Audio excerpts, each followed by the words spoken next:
یہ سلیمان علیہ السلام کا ذکر ہے، وہ داؤد علیہ السلام کے وارث تھے، بیٹے تھے، اور انہیں پرندوں کی بولیاں سکھائی گئیں۔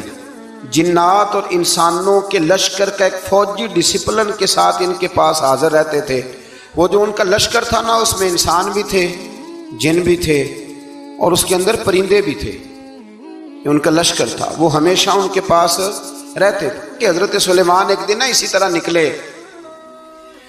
کہف پڑ گیا تھا، بارش نہیں ہوتی تھی، تو حضرت سلیمان باہر میدان میں نکلے دعا کرنے کے لیے، خشک سالی تھی۔ تو جب آپ گئے تو ایک چیونٹی اپنے پر پھیلا کے دعا مانگ رہی تھی۔ تو رب کریم نے فرمایا سلیمان آپ واپس چلے جائیں، بارش آ جائے گی پر آئے گی چیونٹی کی دعا پہ۔ تو حضرت سلیمان نے عرض کی مولا میں بھی تو اتنا لشکر لے کے آیا ہوں نا، تو چلو ہمیں بھی دعا کر لینے دے، تو چیونٹی کی دعا پہ برسا دینا پر دعا کر لینے دے۔ فرمایا نہیں، آپ واپس جائیں، دعا نہ مانگے۔ یا اللہ کیوں؟ فرمایا چیونٹی کا دل ٹوٹ جائے گا، وہ تو کہے گی کہ یہ سلیمان کی لشکر دعا پہ پھر بارش آئی ہے۔ تو آپ نہ کریں تاکہ اس کے دل میں یہ بات رہے کہ نہیں میرے رب نے میری دعا پہ بارش فرمائی۔ آپ جائیں، آج بارش آئے گی پر آئے گی چیونٹی کی دعا پہ۔ تو جو چیونٹی بارش کی دعا کرے قوم کے لیے، اللہ اگر اس کا ذکر قائم رکھتا ہے تو جو اپنی قوم کے لیے ہدایت کی دعا کرے۔ اور کبھی کبھی گردن جھکا کے دیکھا کرو کہ دل میں رسول اللہ کی امت کا درد کتنا ہے۔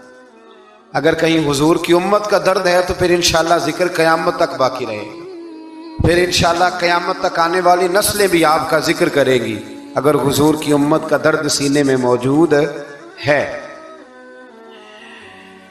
اسی طرح سے پھر حضرت سلیمان کے لشکر میں نا ایک ہدہد نامی پرندہ بھی تھا، لشکر کا کارکن تھا پرندہ۔ ہدہد غائب تھا تو حضرت سلیمان کہنے لگا کدھر گیا وہ ہدہد؟ نظر نہ آ جایا سخت سزا دوں گا، یہاں تو کوئی اچھی خبر لائے گا، چونکہ وہ ہدہد پرندہ جاتا تھا تو خبریں لا کے دیتا تھا، ورنہ سزا دوں گا۔ اتنی دیر میں ہدہد بھی آ گیا۔ تو یہ پرندے جو کارکن ہوتے ہیں بڑے سیانے ہوتے ہیں، کبھی بندہ ناراض ہو تو صحیح خبریں لے آتے ہیں۔ تو صحیح خبر لے کے آ گیا، آتے ہی آ کے بیٹھا تو اس نے حضرت سلیمان علیہ السلام نے کہا کہاں تھے؟ عرض کرنے لگا حضور میں ملک سبا گیا تھا، وہاں ایک عورت حکمرانی کرتی ہے، اس کا نام بلقیس ہے، بہت بڑے تخت پہ بیٹھتی ہے، 80 گز اس کا تخت لمبا ہے، 40 گز چوڑا ہے، اور شاید 80 مان کے 80 ٹن اس کا وزن ہے۔ تو حضور وہ سورج کو پوچھتے ہیں۔ حضرت سلیمان نے فوراً خط لکھا، فرمایا جا کے اسے میرا خط دے دو کہ یہاں تو کلمہ پڑھ کے ہماری فرما بردار بن جائے، ورنہ تیار ہو جائے، جو اللہ کے غیر کو پوچھتے ہیں ہم ان کے خلاف جنگ کریں گے۔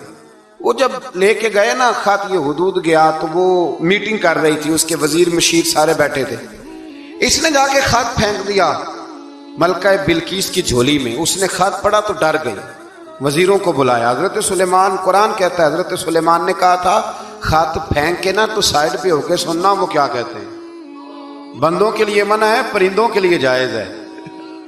بندوں کے لیے منع ہے سائڈ پہ ہو کے سننا، ہاں جس کی جاسوسی کی ڈیوٹی ہو، کفر کی جاسوسی کی، اس بندے کے لیے بھی جائز ہے۔ تو یہاں ایک تو وہ پرندے تھے، دوسرا کفر کی جاسوسی کر رہے تھے، سائڈ پہ ہو کے سننے لگے۔ تو ملکہ بلقیس کہنے لگی اب کیا کرنا ہے، یہ خط آیا ہے۔ وہ کہنے لگے ہم تیار ہیں، آپ حکم کریں، ہم لڑنے کو تیار ہیں، لڑیں گے۔ وہ کہنے لگی نہیں تیزی نہ دکھاؤ، قرآن مجید کہتا ہے کہ وہ کہنے لگی جب لڑائیاں ہوتی ہیں تو شہر تباہ ہوتے ہیں، ملک کھنڈر بن جاتے ہیں، لڑائی مسئلے کا حل نہیں ہے۔ انہوں نے کہا کہ میں نبی ہوں، ایک دفعہ آزما لیتے ہیں کہ نبی ہیں کہ نہیں، معاذ اللہ آزما لیتے ہیں۔ کہا کیسے؟ کہنے لگی تحفے تحائف بھیجتے ہیں، اگر مال پر دل للچا گیا تو پھر نبی نہیں بادشاہ ہے، اور اگر مال پر دل للچایا نہ تو پھر اللہ کے کامل بندے۔ یہ فرق اس نے اس وقت بیان کیا۔ اس نے 500 کنیزیں، 500 غلام، بڑے شاندار لباس پہنا کے، 500 گھوڑا بڑا تگڑا، اس کے اوپر مال و اسباب رکھ کے تیاری کرا کے حضرت سلیمان کی طرف بھیجا۔ ہدہد پہلے سے خبر لے کے آ گیا، حضور اس نے یہ پروگرام بنایا ہے۔ وہ جب آیا سارا کچھ تو حضرت سلیمان دیکھ کے جلال میں آ گئے، فرمانے لگے اسے جا کے کہہ دو تو مجھے کیا تحفے بھیجے گی، میرے رب نے مجھے مالا مال فرمایا ہوا ہے، انہیں مالا مال کیا میرے مالک نے، جا اسے جا کے کہہ تو کیا تحفے دے گی۔ جب رب دیتا ہے تو پھر کوئی کمی